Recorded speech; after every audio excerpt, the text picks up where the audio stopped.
welcome to Tutorial Tuesday. I got a really good question about drawing without references. To be clear, references are really important for learning. You should also try to draw creatively from your mind.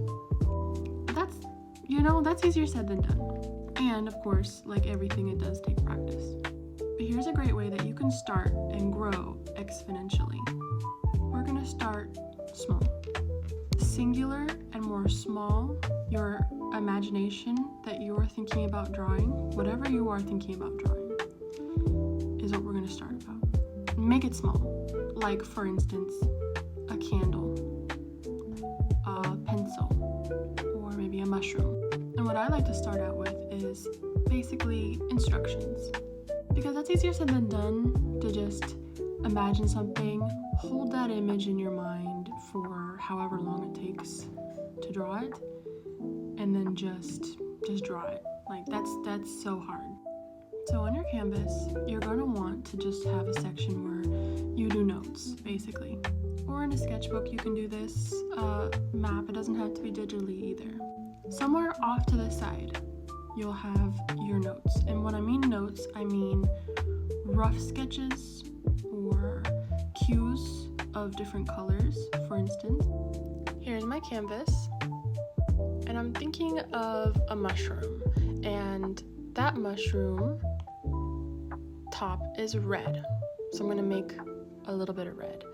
And the bottom is like this kind of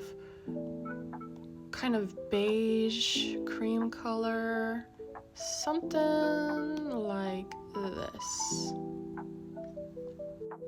And of course, there, in my imagination, there is these kind of circles like this in white.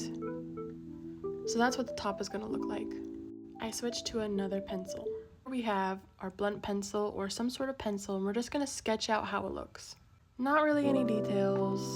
We're just doing bare minimum. Kind of a wide top, and then I definitely am gonna have like a little curve like this. It's gonna look sort of like this, what I'm imagining. From here, I'm gonna map out where I am envisioning my little circles on the top are.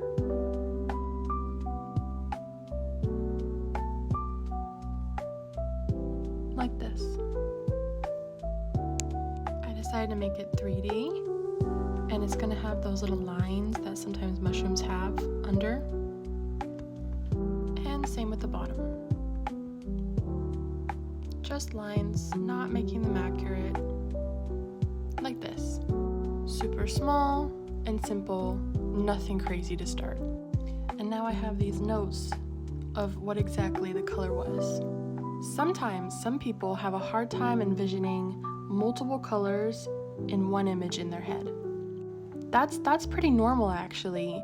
It just takes a lot of practice. Now we can put our color. We fill this with our base color, the one color that we were sort of imagining.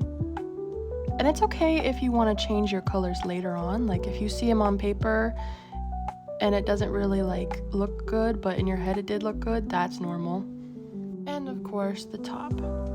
Just going over those circles. Because right now we're just doing those main colors.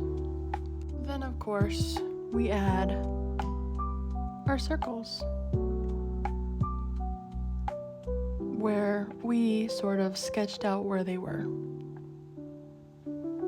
Now here's the fun part. We can now sort of add definition, lighting, contrast, and other different features now that we have the basics. In my head, the bottom base here was sort of a dark red, and it carried up around, and light was coming from this side, leaving a little bit of room to here, so it looks a little bit round, and rounding out my shadow. I take that base color and I make kind of an orangey color, and I round it out too. and put a little here. just a tiny, and a little bit here, just to add some definition. You can do the same for the bottom here, taking our color and making a darker color somewhere, sort of how I had it in my head, especially at the bottom, and of course the shadow, the top. Then we'll take a bright color and kind of do a highlight on the stem and bring it down around the edge to look kind of round. In my head, the circles were not necessarily white. They were sort of like this deep, not deep blue, but like a kind of a dusky gray blue. And so I'm gonna add that. Now here's the most important part of all this, I think. You have to chunk your image in your head into certain aspects. For instance, if you want a bigger picture, we'll start small to a small aspect of our picture and then grow the picture in our head. For instance, I'm thinking now of adding grass around here. This grass is a little dark and a little bit yellow, and it comes up around this mushroom, like this. Not adding any of the other colors or lights right now. I'm just making a little map of where I want things to be placed in my image. Of course, we can add our highlights if we want. So key takeaways. Build up your mental image. Start small and start adding things over time. Make a mental map or a physical map of colors and aspects.